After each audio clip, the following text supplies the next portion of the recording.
En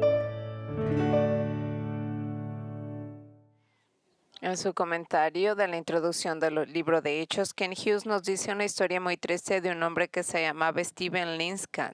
Él escribió esto.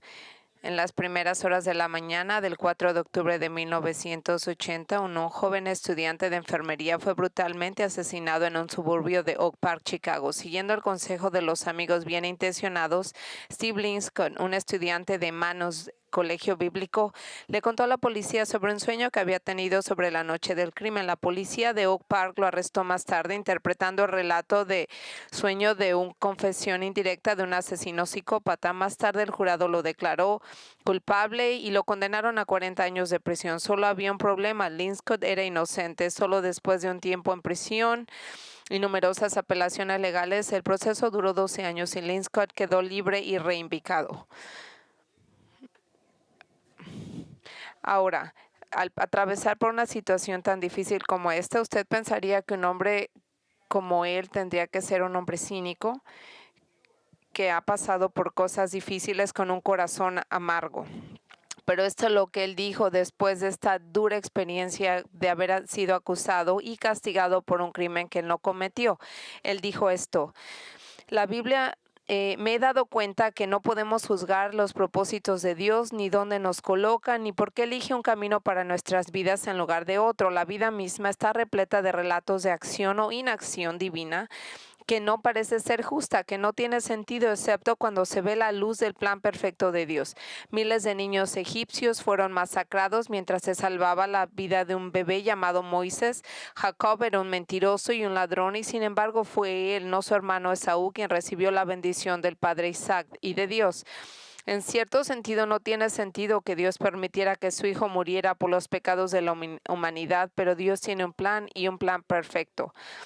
Ahora, mientras nos motiva el saber que Steve Linscott no se convirtió en un hombre amargado por lo que él vivió, y esta historia es bastante triste acerca de esta gran injusticia que se hizo que se le cometió a un hombre tan joven, pero él no será ni el primero ni el último que ha sido acusado falsamente y castigado por un crimen que él no cometió.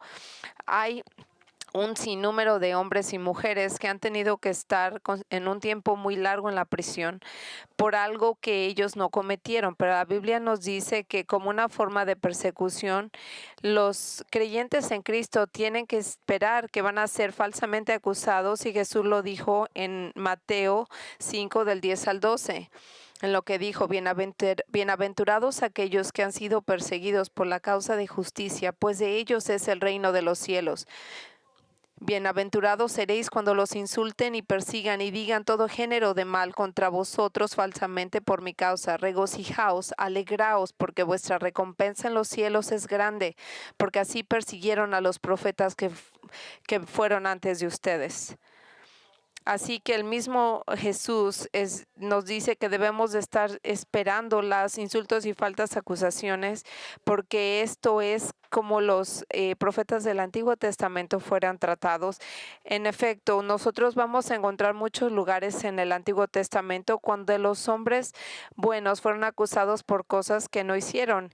Un ejemplo clásico de esto, de una gran injusticia, es José. En el libro de Génesis nosotros leemos la historia de cómo él, después de haber sido vendido como esclavo por sus hermanos celosos, él se encontró en la casa de un hombre en Egipto, en el cual su esposa de ese hombre lo acusó de haberla violado falsamente, y como resultado él fue a la prisión por muchos años y sufrió por un crimen que él nunca cometió. En el Nuevo Testamento hay otro individuo que nosotros vemos, que hablaríamos, y su nombre es Jesús. Él era perfecto y sin pecado, y aún así fue acusado de haber violado la ley de Moisés, de estar poseído por demonios, por ser posiblemente satánico, y que era un Mesías falso, mentiroso. Y ahora nosotros hemos visto en las últimas semanas y nos hemos enfocado en nuestros estudios en los libros de Hechos. Hemos visto un hombre que sufrió acusaciones falsas tanto como Jesús. Y este es el segundo, el después de Jesús, que nadie sufrió como lo sufrió Pablo. Pero aquí nosotros recordando, todos los problemas empezaron para él en Hechos 21, poco después de que llegó a la ciudad de Jerusalén y había traído una ofrenda, un regalo para la gente pobre judía de creyente que vivía ahí. Y ahí cuando lo vieron en el templo, uno de sus viejos adversarios judíos que venían de la iglesia de Efesios, vinieron ahí y dijeron que venía él en contra de la ciudad y ellos lo usaron, lo atraparon y físicamente lo empezaron a golpear tratando de matarlo ahí mismo. Pero antes de que lo pudieran matar, él fue rescatado por unos soldados romanos y de ahí lo llevaron y bajo arresto, y este arresto duraría por 4 años. Y durante todo este tiempo Pablo tuvo la oportunidad de defenderse bastantes veces acerca de las acusaciones falsas que le habían puesto en su contra en frente de la gente judía. Y cada vez que pasaba esto, los que lo acusaban no tenían modo de probar por lo que lo acusaban. Pero aún así él seguía preso. La primera defensa que él tuvo fue en frente de la gente judía que trataba de matarlo afuera del templo. Esto no fue muy bueno. Es el testimonio que él trataba de decir cuando él habló que Jesús lo había llamado y a que predicara el evangelio a los gentiles. Esto no le fue muy bien porque la gente se puso furiosa y empezaron a gritar que muriera porque ellos no podían establecer que él cometió nada. En segundo lugar, que él se tuvo que defender fue el siguiente día cuando lo llevaron enfrente de un comandante romano, el cual se llamaba Claudio. Y entonces aquí enfrente del alto concejal vienen aquí y están tratando de reconocer que no va él a encontrar justicia enfrente de estos hombres, porque todos estos hombres eran saduceos que estaban en contra de los fariseos. Era un grupo dividido. Entonces, como él era un fariseo antiguamente, vienen a ellos y él les está diciendo que ellos, los fariseos, sí confiaban en la esperanza de la resurrección de los muertos, pero los saduceos no. Así que en esa confusión empiezan a discutir entre ellos, pero no pueden lograr establecer de qué acusaban a Pablo y por qué él estaba prisionero.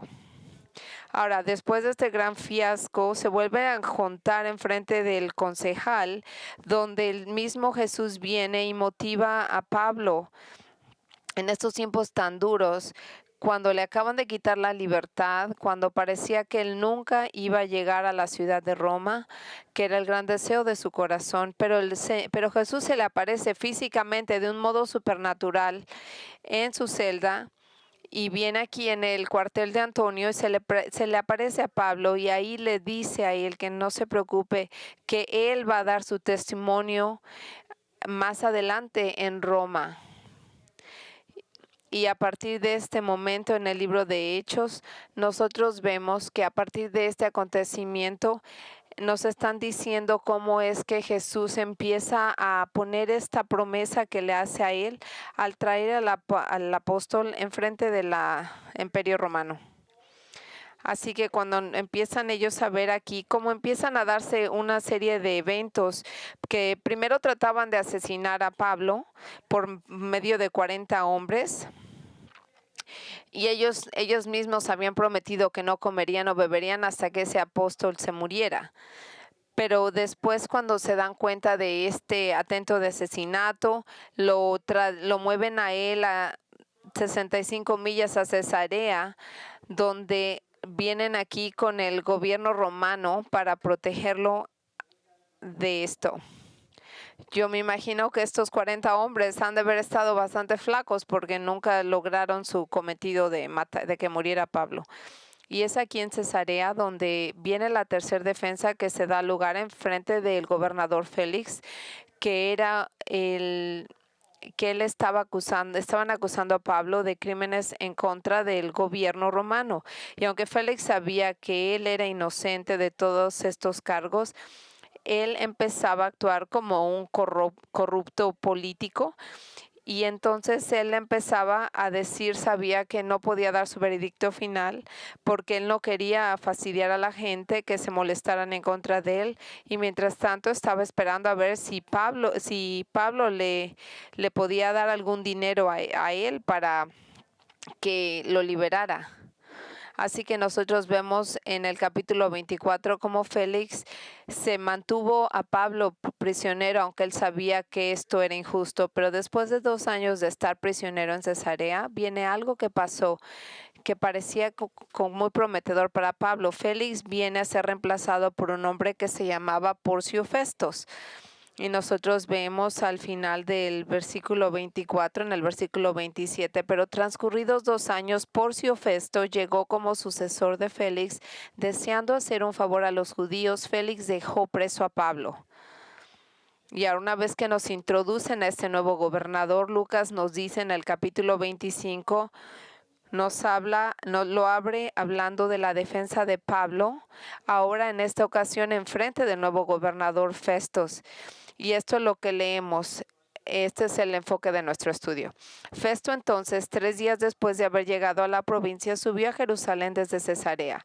Los principales sacerdotes y judíos más influyentes le presentaron las acusaciones contra Pablo e instaban a Festo pidiéndole contra Pablo el favor de que lo hicieran traer a Jerusalén, preparando ellos al mismo tiempo una emboscada para matarlo en el camino. Pero Festo respondió que Pablo estaba bajo la custodia de Cesarea y que en breve él mismo te partiría para allá. Por tanto, dijo, los más influyentes de vosotros vayan allá conmigo, y si hay algo malo con este hombre, que lo acusen.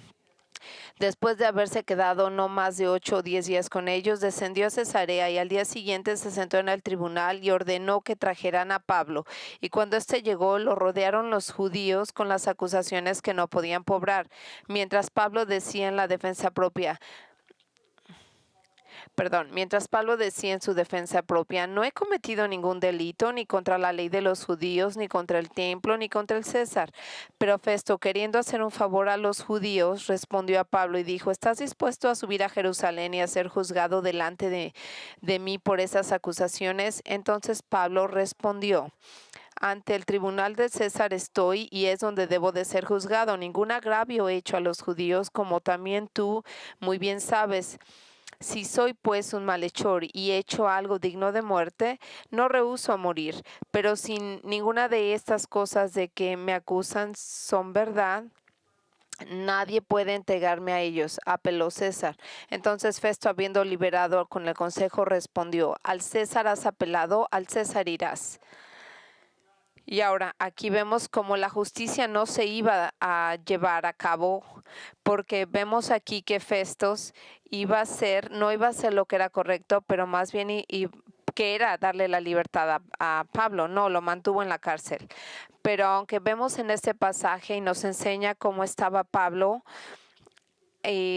cómo se da lugar a una gran injusticia, una vez el enfoque primario de este momento es la 4ª vez que él está enfrente de un gobernador. Ahora Festos no va a aplicar una justicia, pero estamos viendo cómo el Señor, a pesar de todas estas circunstancias injustas que se están dando a cabo, va a protegerlo a él para que no lo asesinen. ¿Y por qué es esto tan importante? Bueno, es importante porque nos revela que el Señor es bueno y Él siempre va a cumplir sus promesas.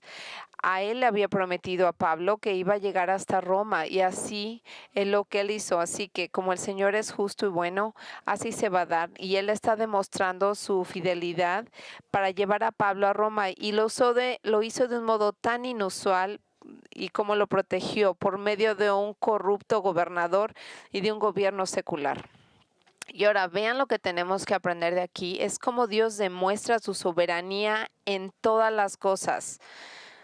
Es una verdad que tenemos que vivir diariamente. Nos debe de animar el saber de que Él puede usar las circunstancias más inusuales y las instituciones más inesperadas para que se lleve a cabo la voluntad de Él en nuestra vida. Y por esto es importante que nosotros aprendamos de este pasaje que Pablo lo van a tratar injustamente una vez más, y es aquí como viene Pablo en un 4º juicio en frente de Festos. Primero nos dijo el plan de matar a Pablo, en el cual vemos al principio de este pasaje cómo lo quieren matar. Después nos dice cómo Dios lo protegió a Pablo de Festos. Y finalmente nos dice cómo Dios protegió a Pablo del gobierno romano. Y esta mañana vamos a empezar una vez viendo el primer punto que trae el plan de matar al apóstol Pablo. Dice, Festos había llegado a la provincia y 3 días después fue a Jerusalén de Cesarea. Así que cuando nos introducen a Festos, cerca al final del capítulo 24, empezamos a ver cómo hace él su trabajo de gobernador de Israel bajo el imperio romano. Nosotros leemos que cuando él llegó a Cesarea, lo cual es donde él iba a establecer su gobierno, a él le tomó 3 días de estar en el trabajo antes de decidir viajar a Jerusalén. Ahora, ¿por qué hace él esto? Él es nuevo en el trabajo, él está tratando de establecerse, pero solamente le toma 3 años y decide ir a Jerusalén. Bueno, la respuesta es porque Félix, el último gobernador, había dejado la oficina y el gobierno con tensiones entre la gente judía y los romanos, y estaba todo muy tenso en ese momento. Y como le dije la semana pasada, debido a la crueldad de Félix y cómo trataba a la gente judía en Cesarea, existía una gran tensión por parte de Israel en Roma. Entendiendo estos terribles problemas políticos que él había ganado por parte de Félix, Festos viene y trata de expresar diplomacia y buena voluntad y decide viajar a Jerusalén para encontrar a la gente judía para que pudiera tratar de darle paz a esas tensiones que había en el área de Judea. Ahora, no mucho de esta historia se conoce acerca de Porcio Festo, excepto que es lo que conocemos en la Biblia. Lo que sí sabemos nosotros es de que él sí murió mientras estaba en la oficina, solamente 2 años después de haber sido gobernador. Lo que nosotros aprendemos acerca de Festos en estos versículos es de que, a diferencia de Félix, que era un hombre procrastinador, él era diferente, él era un hombre de acción, era un hombre que no dudaba en hacer lo que tenía que hacer. Y es por eso mismo que después de pocos días de haber estado en su nuevo trabajo, él subió a visitar a la gente judía para tratar de suavizar las tensiones entre estos grupos. Y después de que se reúne con esta gente en Jerusalén, él viene a ver a los líderes de las naciones y a conocerlos y esto es lo que vemos en el versículo 25 y 23. Y dice aquí, y aquí vienen ellos y presentan cargos en contra de Pablo, y al mismo tiempo están tratando de hacer una emboscada para matarlo en el camino. Así que nosotros vemos que él viene enfrente del consejo, enfrente de los altos sacerdotes, los hombres que eran los líderes de la comunidad judía, y lo primero de lo que le querían hablar era Pablo, y sabiendo que Pablo estaba aún en la custodia en Cesarea, él vienen aquí y empiezan a revivir los viejos cargos que tenían en contra de Pablo, y le preguntaron al gobernador que por favor les trajera a Pablo de regreso a Jerusalén para que ellos pudieran ahí hacer un juicio en contra de él, porque lo único que querían ellos es hacer una emboscada en su camino para allá y poder matarlo. Ahora, como usted puede recordar, poco después de que Pablo fue arrestado, eso sería 2 años más tempranos, habían hecho ellos ya un plan para asesinarlo, que eran los 40 hombres que no iban a beber o comer, de los que ya habíamos hablado. Ahora, 2 años más tarde, enfrente del consejo, hay otro plan de matar al apóstol. Así que esto trae una pregunta que es muy importante. ¿Por qué estos hombres están tan molestos contra Pablo? Ya han pasado muchos años. ¿Por qué están tan molestos y determinados a asesinarlo? Después de todo han pasado 2 años y Pablo esencialmente ya no estaba en las calles como misionero, ya está él como un preso. No está estableciendo iglesias, no está compartiendo el evangelio. Pero ¿por qué él está tanto pendiente? ¿Qué tanto daño les puede causar a ellos? Porque ellos continúan persiguiendo a Pablo, tratando de eliminarlo. ¿Por qué no hacen algo? ¿Por qué no lo dejan en paz y hacen algo con su vida? ¿Por qué están tan determinados a eliminar a este apóstol? Bueno, ¿y por qué hacen estos líderes religiosos y están tratando cualquier cosa para deshacerse de él? Si esto sería una violación de su misma ley que dice que no deberías de asesinar. Bueno, hay dos razones por las que esta petición se le hizo a Festos de que trajeran a Pablo de regreso a Jerusalén para tratar de matarlo en camino a Jerusalén. Y eso es posiblemente porque ellos tenían miedo a que Festos iba a liberar a Pablo. Y entonces cuando él viene aquí y él tiene prisioneros del previo gobierno, él tiene la habilidad de dar la libertad a Pablo. Y entonces si eso fuera, Pablo podría viajar a España, a Roma, donde ellos no podrían asesinarlo. Pero esa es la superficie, la razón que realmente por la que ellos están haciendo esto y tienen tanto odio en contra de Pablo es porque la gente que no es salva es naturalmente hostil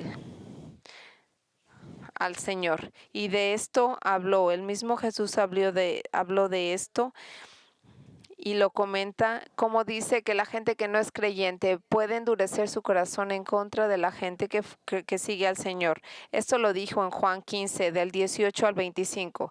Si el mundo os odia, y cada que yo hablo de esto les explico que el pensamiento no es si el pueblo, si los no creyentes te odian. Dice, el mundo te odia porque es una sociedad que no va a estar de acuerdo con usted, que no quiere a Cristo, que no quiere la Biblia, que no quiere nada. Es un pueblo que está gobernado por el mismo Satanás.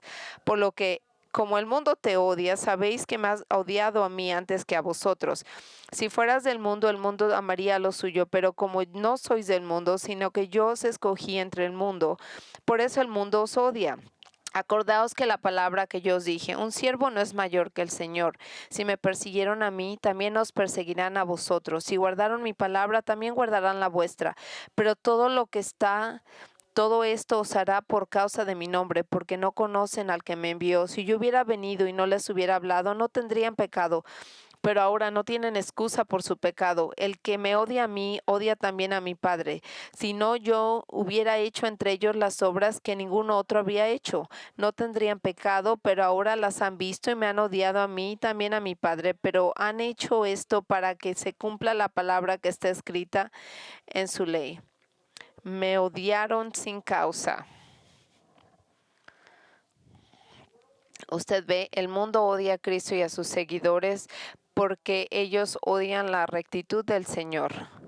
Y esto es de lo que están hablando. Jesús dijo que lo dieron a él primero sin causa alguna, lo que quiere decir que él no tenía pecado y aún así esparcieron este odio. Él nunca hizo nada incorrecto, pero aún así lo odiaron. El hecho es de que él vivió una vida recta y esos que seguían al Señor y estaban buscando la rectitud, que estaban tratando de obedecerlos, y nosotros como creyentes, nuestro carácter ha sido transformado. Por eso nosotros, si fuéramos del mundo, el mundo nos amaría, pero no, ahora el mundo nos odia porque porque nuestra misma vida es como un regaño a su vida pecaminosa. Cuando ellos pecan, cuando ellos tienen esta rebeldía contra Dios, en otro lugar dijo él, el hombre ama la oscuridad, porque la gente que camina en la luz enseña su pecado. Y esta hostilidad está llevándose a un nuevo nivel, porque mucha de la gente que puede ser profundamente religiosa, en la cual buscan y persiguen a los cristianos. En Juan 16, del 1 al 4, habla de la persecución religiosa. Esto es lo que dijo. Estas cosas os he dicho para que no tengáis tropiezo, o os expulsarán de las sinagogas, pero viene la hora cuando cualquiera que os mate pensará que así rinde un servicio a Dios, y harán esas cosas porque no han conocido ni al Padre ni a mí. Pero yo os he dicho estas cosas para que cuando llegue la hora os acordéis de que os había hablado de ellas, y no os dije estas cosas al principio porque no estaba con vosotros. Pero ahora él diciendo, ahora yo, que ya no estoy aquí, van a dirigir todos los ataques contra usted. Jesús les dijo estas advertencias a sus discípulos de que eran judíos, que podían ser excomunicados de las mismas sinagogas, incluso los iban a asesinar, porque ellos creerían que estaban haciendo un servicio al mismo Dios, incluso aunque en su espiritualidad que ciega, ellos estarían tratando de defender la ley de Dios, pero la estaban violando cuando ellos mataban a alguien. Y eso es exactamente lo que le querían hacer a Pablo, y es exactamente la razón por la que ellos trataban de matarlo. ¿Por qué? Porque era una amenaza para su vida tan cómoda. No querían que nadie viviera como él, no querían que tuvieran ninguna creencia ni ningún modo nuevo de pensar que cambiara su vida cómoda, religiosa. Por lo mismo lo odiaban. Odiaban a Dios porque odiaban su ley y necesitaban que Dios viniera y les demostrara que necesitaban a Jesús en vez de sus buenas obras para ser salvos. Y eso es por lo que ellos quieren eliminar a Pablo. A esto explica muy bien por qué ha sido alguna de la gente que ha sido rescatada del catolicismo romano o ya sea los ortodoxos griegos o del mismo judaísmo. Y usted puede encontrar mucha gente en la familia que está tan envuelta en estas falsas religiones que se sienten amenazados por lo que usted cree y cómo usted vive, porque en vez de que inteligentemente consideren lo que está usted diciéndoles acerca de Cristo y del Evangelio como verdad, ellos prefieren atacar sus creencias y así pueden ellos creer que usted está afectando su religión. Ellos no quieren cambiar, ellos se sienten muy cómodos y por eso creen y siguen esas religiones. Y es por eso que el consejo odiaba a Pablo y no lo querían vivo, porque aunque habían pasado 2 años, ellos odiaban a Cristo, ellos odiaban a Pablo y el mensaje que él proclamaba, la verdad acerca del pecado y la necesidad de Cristo para ser salvos de la penalidad de la muerte. Así que ellos vienen acá en frente de este nuevo gobernador de traer a Pablo a Jerusalén bajo el pretexto de que ellos querían un nuevo juicio para él. Y así cuando viene Festos, que lo quieren juzgar, ellos quieren que el nuevo gobernador quiere empezar todo con el pie derecho, así que viene, escucha lo que están diciendo y él dice que va a considerar el traerlo de nuevo a Jerusalén. Y ahora, nosotros no sabemos si Festo sospechaba de que ellos tratarían de matar a Pablo cuando él llegara a Jerusalén. Eso nadie nos los dice. Posiblemente sí, posiblemente no. Pero a pesar de lo que sabemos o no, aquí nosotros leemos acerca de que él negó su petición de ellos y esto fue lo que hizo. Y al decirnos acerca de este plan alternativo, nos habla del segundo punto, de que cómo nos dice que el Señor va a proteger a Pablo. Así que viene él aquí y empieza a entender, posiblemente hay otro plan de asesinar a Pablo, pero el Señor va a proteger a Pablo de este mismo. Y lo va a hacer de un modo muy inusual. En el versículo 4 y 5. Festos entonces respondió que Pablo estaba bajo la custodia en Cesarea y que en breve él mismo partiría para allá. Por tanto dijo que los más influyentes de vosotros vayan allá conmigo y si hay algo malo en el hombre, que lo acusen. Y ahora, a pesar del deseo, de la buena voluntad supuestamente del consejo, Félix se mantuvo firme. Él no dejó que no se dio a su petición de que regresara Pablo con ellos, pero más bien él lo mantuvo en Cesarea y ahí nosotros vamos a ver cómo el nuevo gobernador está tratando que regrese allá y que lo puedan poner a un juicio, y así ellos les dice que manden a los hombres más influyentes con él de regreso a Cesarea y así ellos pueden presentar su caso en contra de Pablo y pueden hacer su petición ahí. Y ahora, ¿por qué Festo está diciéndoles que tomó esa decisión de tratar de llevarlos a ellos en donde está Pablo en Cesarea en vez de Jerusalén? porque él sabía que posiblemente esos hombres querían matar a Pablo en Jerusalén, así que él estaba tratando de establecer que él estaba a cargo, no ellos. Y aquí fue donde él establece el hecho de que, ¿sabes qué? No voy a hacer todo lo que tú quieras y voy a hacer todo lo que tú me pidas. Yo estoy a cargo de esto. Es solamente un recordatorio de que yo soy el que está a cargo de ti, Roma, no los judíos. Ahora, no sabemos por qué Festos insistió de que el lugar correcto para que pudieran hacer este juicio era Cesarea, no Jerusalén. No sabemos por qué lo hizo, pero nosotros sabemos que esta decisión salvó la vida de Pablo porque así no podían asesinarlo en camino a Jerusalén. Y lo que sabemos aquí es de que la soberanía del Señor puede usar gente que no es salva, gente que muy inesperada para que se lleve a cabo su plan en la vida de alguien. Y así fue como él divinamente usó a este hombre. Escucha estas palabras de Jerry Bridges en su libro ¿Es Dios realmente está en control? Esto fue lo que escribió él. Imagine esta situación. Has trabajado para alguien toda tu vida, tu jefe ha sido extremadamente cruel, tu salario te ha mantenido por debajo del umbral de la pobreza y te sientes muy pisoteado y oprimido. A todos los efectos prácticos no eres más que un esclavo, pero de repente te liberas de esta situación casi insoportable. Eres libre de irte y empezar la vida nueva. Solo hay un problema, no tienes recursos financieros, no hay forma de aprovechar esta increíble oportunidad, así que acudes a tu jefe, le pide dinero para el viaje y comenzar de nuevo en tu nueva ubicación. Por muy descabellado que parezca, su jefe le da el dinero, no solo te da poco, pero te da mucho, de hecho te da tanto que se empobrece. Suena como una fantasía, ¿no? Suena como una historia de niños felices para siempre del tipo que nunca sucede en la vida real. Solo esa historia sucedió, no solo con los detalles exactos que he usado, sino en principio. Está registrada para nosotros en la Biblia en el libro de Éxodo. Ya conoces la historia, los israelitas eran un pueblo cruelmente oprimido, obligado a hacer ladrillos sin paja. De repente Dios interviene en sus vidas y el faraón dice fuera, pero los israelitas no tenían recursos para hacer el viaje, para comenzar otra vez. Están asolados por la pobreza, sin embargo, Dios había previsto este problema y había hecho planes para superarlo.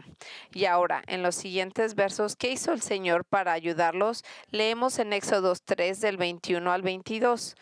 Y daré a este pueblo gracia ante los ojos de los egipcios, y sucederá que cuando os vayáis, y no os iréis con las manos vacías, sino cada mujer pedirá a su vecina y a la que vive en su casa objetos de plata, objetos de oro y vestidos, y los pondréis sobre vuestros hijos y vuestras hijas, y así despojaréis a los egipcios. Ahora, ¿cómo esto iba a pasar y cómo es que gente de Egipto iba a estar de acuerdo con esto? Era gente pagana. ¿Cómo podría esto darse lugar? Pero fue exactamente lo que pasó. Leemos más adelante en el Éxodo 2, 35 al 36. Los hijos de Israel hicieron según las instrucciones de Moisés, pues pidieron a los egipcios objetos de plata, objetos de oro y ropa.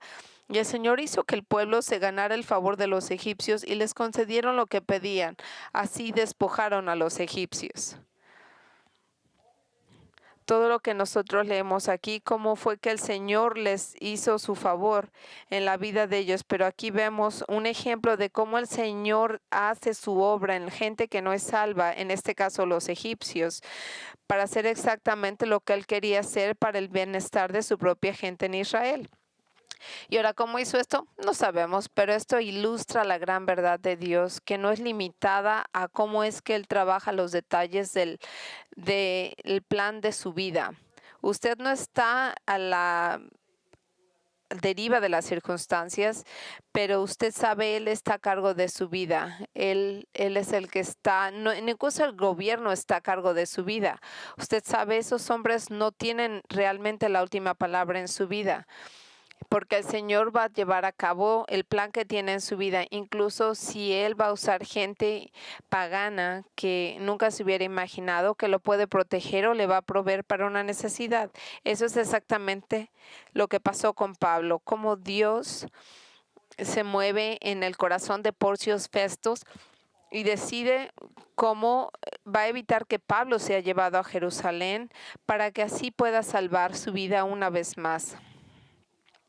¿Y ahora por qué? Porque primero que nada es el apóstol Pablo y la razón principal es porque Jesús mismo le había prometido a Pablo que él iría a Roma. Él iba a ser alguien que iba a dar su testimonio en frente del Imperio Romano. Y él nunca va a romper esa promesa. Yo espero que usted aprecie y agradezca al Señor constantemente por su fieldad.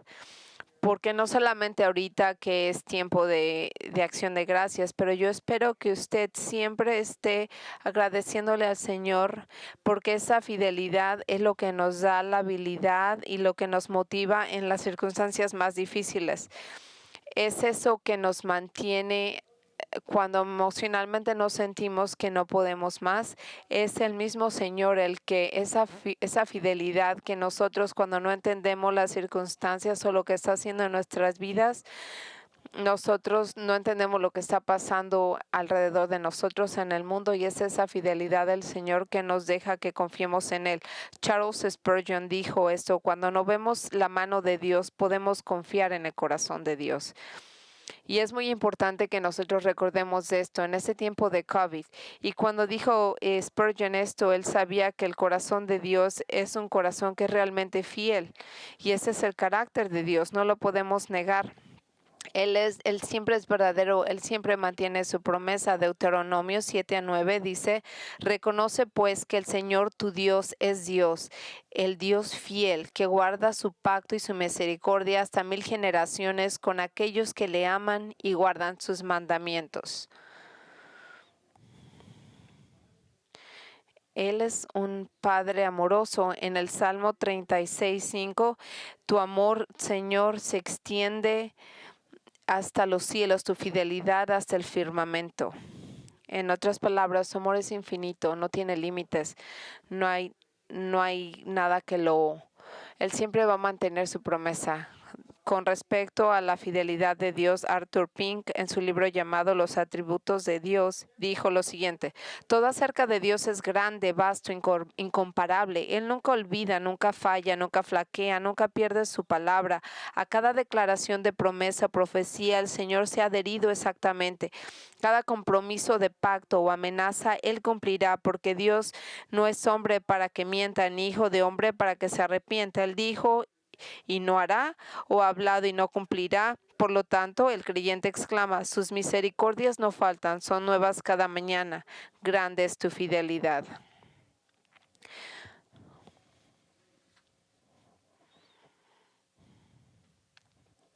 Eso es lo que está usted pidiendo en su corazón. Usted le dice al Señor: Señor, tú eres fiel. Y esto es lo que pedimos en nuestro corazón. Ese es nuestro enfoque. Nosotros sabemos que el Señor va a ser siempre y que podemos confiar en Él aún en las situaciones más difíciles, que podemos confiar en Él, de que Él es bueno, de que Él nos va a ayudar con sus promesas. Y por eso mismo nos va a decir que el Señor se manifiesta. Y aquí en este lugar, en este caso, Festos decide mantener a Pablo en Cesarea para que se pueda llevar a cabo la promesa de llevarlo a Roma. Ahora, ¿qué hubiera pasado si esto no hubiera pasado, si este gobernador lo mueve? No, nosotros nos damos cuenta aquí que nos van a decir lo que va a pasar enseguida, cuando está llevando a Pablo todavía más cerca a que se lo lleven a Roma. Y al hacer esto nos dice cómo el Señor, como Dios, protege la vida de Pablo usando el mismo gobierno romano. Entonces aquí vemos la protección de Dios sobre Pablo por medio del Imperio Romano. Este es el versículo 6 y 7. Después de haberse quedado más de 8 a 10 días, entonces descendió a Cesarea. Al día siguiente se sentó en el tribunal y ordenó que trajeran a Pablo. Y cuando esto llegó, lo rodearon los judíos que le habían descendido de Jerusalén, presentando contra él muchas y graves acusaciones que no podían probar. Y ahora los líderes judíos que habían venido con él a Cesarea, que estaban tratando de poner este juicio, leemos aquí como Festos era una persona que cumplía su palabra, y después de haber pasado 8 a 10 días en Jerusalén, leemos cómo el gobernador regresó a Cesarea con algunos de los miembros de este consejo. Y después de haber llegado, él vino aquí como juicio en la corte, y ordenó que trajeran a Pablo. Y cuando Pablo llegó ahí, él empezó enfrente de los hombres judíos, oyendo muchas acusaciones en contra de Pablo, que no podían probar ninguna de ellas. Ahora, Lucas nos dice aquí una versión condensada de este juicio, no nos da los detalles de las acusaciones. Podrían ser las mismas o similares a las que le habían dado hace 2 años atrás, cuando estuvo enfrente de Félix como juez. Así que ya viene aquí, dice que le está estableciendo y tratando de que se rebelen los judíos en contra de Roma, y que él está autorizando un movimiento religioso. Y una vez más, Pablo se defiende a sí mismo como lo hizo 2 años anteriormente, cuando leemos lo que dice en el versículo 8. Mientras Pablo decía en defensa propia: no he cometido ningún delito ni contra la ley de los judíos, ni contra el templo, ni contra el César. Y una vez más, dándonos una versión condensada de lo que está pasando aquí, la defensa de Pablo, Lucas nos dice cómo fue que Pablo se negó cualquier acusación de que él estaba haciendo algo en contra de la ley de Moisés, el templo o el César. Ahora, esto es exactamente la misma situación que pasó con Félix en frente de Pablo hace 2 años más tempranos, cuando él está viendo estas grandes acusaciones en contra de Pablo, y Pablo niega todas ellas. Pero en lugar de tomar una decisión, como usted lo recuerda, Félix, me estoy confundiendo entre los dos nombres, pero bueno. Él viene aquí, Félix, cuando él tuvo la oportunidad, él pospuso tomar una decisión en contra de la decisión correcta. Así que el nuevo gobernador ofrece una nueva solución que propone que es una buena balanza en lo que está pasando. Viene aquí Festos y dice: pero Festo, queriendo hacer un favor a los judíos, respondió a Pablo y le dijo: ¿estás dispuesto a subir a Jerusalén y a ser juzgado delante de mí por estas acusaciones? Así que él, tratando de estar del buen lado de los judíos, viene Festos y ofrece un plan en el cual está tratando le pregunta a Pablo si está dispuesto a ir a Jerusalén a que le hagan su juicio ahí. Y esto fue para asegurarse que le está diciendo a Pablo, que le dice que va a ser protegido como un ciudadano romano. Pero viene aquí Festos para hacer este tratado, que cree que va a ser algo justo. Pero Pablo sabía lo que estaba pasando. Él sabía que este era el plan original, de que querían que se quedara Pablo, que regresara a Jerusalén. Pero aquí vemos nosotros como Pablo también viene aquí, y él viene y se niega, porque él sabía que el juicio tenía que llevarse bajo una ley romana, porque él era romano. Entonces, cuando viene aquí Pablo, y cómo fue que ¿por qué Festo le tenía que preguntar a Pablo si estaba de acuerdo en ser movido? Bueno, ¿y por qué un gobernador le tenía que preguntar a un acusado si estaba de acuerdo con cierta cosa? Bueno, porque la ley romana de ese tiempo requería el consentimiento del ciudadano romano, en este caso Pablo, para que lo movieran de una corte a la otra. Ahora, este modo en el que trataba de balancear el problema que le ofreció a Pablo, y que hizo Pablo, lo negó. No. Él inmediatamente lo negó. Esto dice en el versículo 10. Entonces Pablo respondió: ante el tribunal del César estoy, y es donde debo de ser juzgado. Ningún agravio he hecho a los judíos, como también tú muy bien sabes. Si soy pues un malhechor y he hecho algo digno de muerte, no rehúso morir, pero ninguna de estas cosas que estos me acusan es verdad. Nadie puede entregarme a ellos. Apelo al César. Entonces Festo, habiendo liberado con el consejo, respondió: al César has apelado, al César irás. Entonces Pablo, sin dudarlo, inmediatamente se niega a la proposición del gobernador como ciudadano romano. Él debería de ser tratado en Cesarea, no en Jerusalén. Es donde él debería de ir. Así que él invocó sus derechos como ciudadano romano y él debería de ser tratado bajo una ley romana, no judía. Ahora, la razón por la que Pablo está diciendo esto es porque él sabía que él nunca iba a tener un juicio justo en Jerusalén, sin importar quién era el juez que estaba en ese caso. Él probablemente, si viajaba a Jerusalén, lo iban a tratar de emboscar de nuevo. Por lo cual, cuando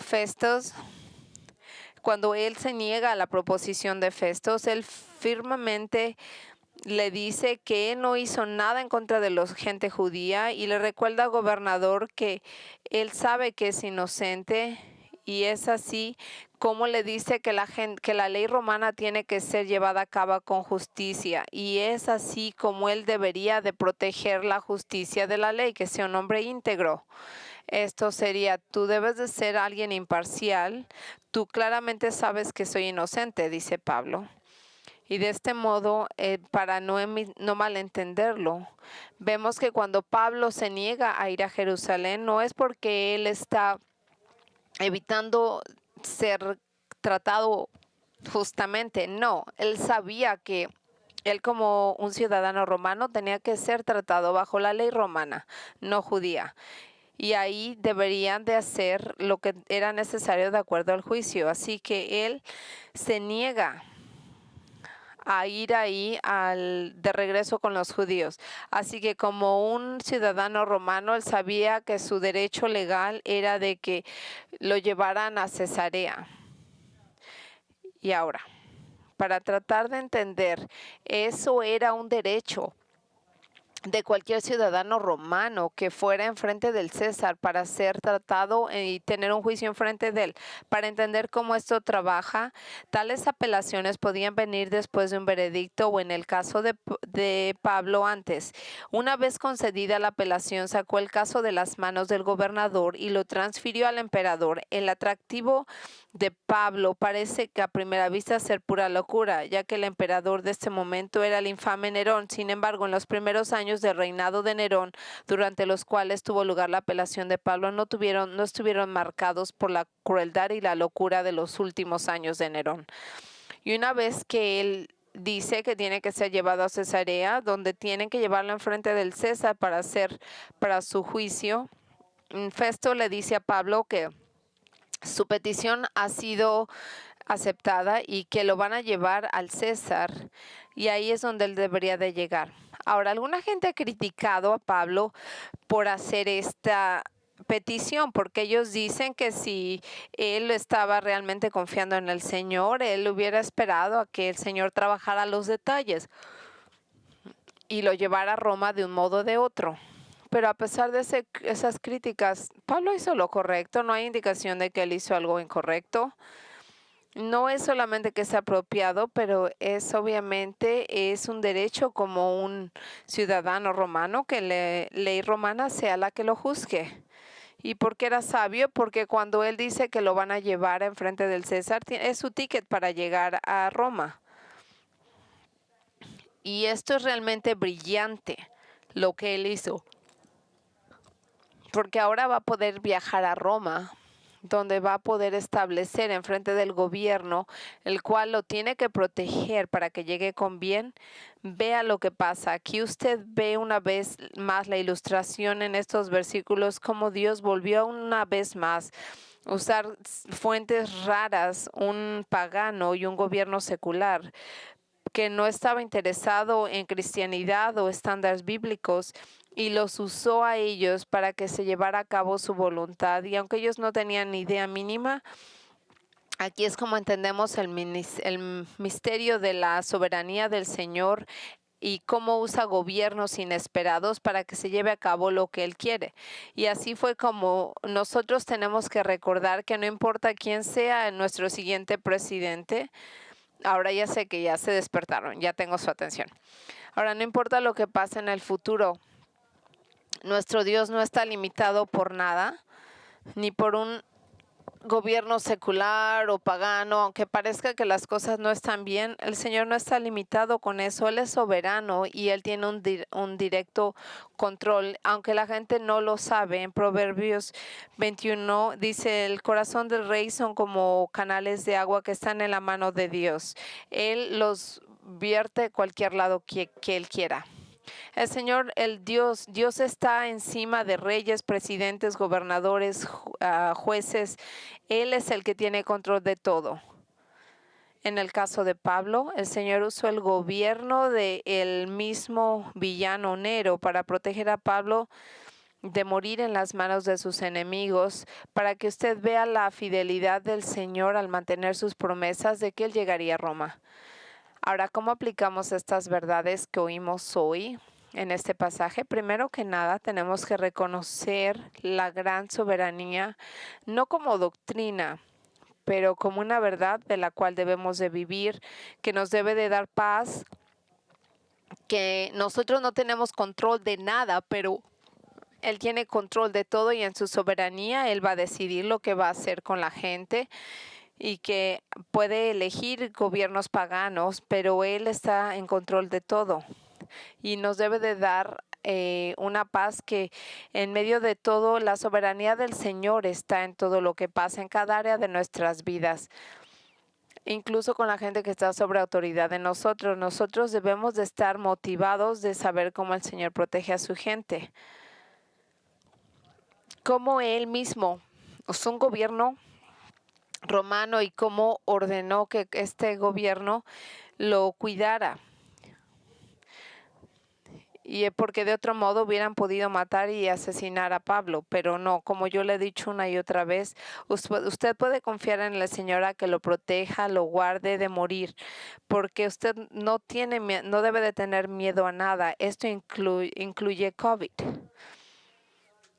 Ahora, el hecho de que Dios es bueno y es justo y Él mantiene todas sus promesas, nunca las rompe, es porque usted puede confiar en Él y por su propia naturaleza, nosotros sabemos que Él va a llevar a cabo su voluntad y podemos confiar que Él está ahí, podemos traer todo con Él. Ahora, si usted nunca ha sido convertido a Cristo, si usted no es salvo, si hay una promesa muy importante que está en la Biblia y que nos dice que si nosotros confiamos en Jesucristo para nuestra salvación, Él nos dará la salvación y Él va a ser justo y Él siempre va a cumplir sus promesas. Esta es una de las cosas que nosotros vemos en Juan 6:4. En verdad os digo, el que cree tiene vida eterna. Ahora, ¿qué quiere decir esto?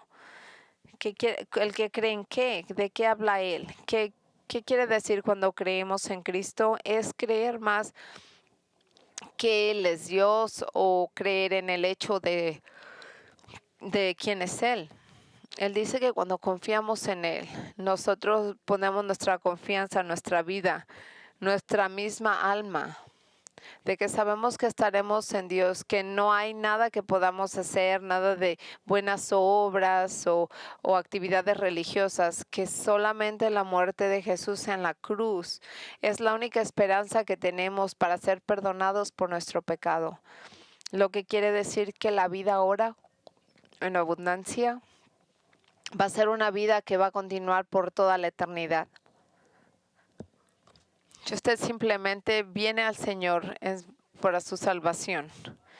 Y esto habla en la Biblia, se llama el arrepentimiento, cuando usted viene y entonces transfiere usted la confianza en sus propias acciones para ir al paraíso, lo transfiere todo a Cristo y es solamente Él, y con todo su corazón usted puede permitir que Él sea el amo de su vida. Yo lo motivo, si usted nunca le ha dado su vida a Cristo, si usted no trate de confiar en su religión, en sus obras, eso es como arenas movedizas.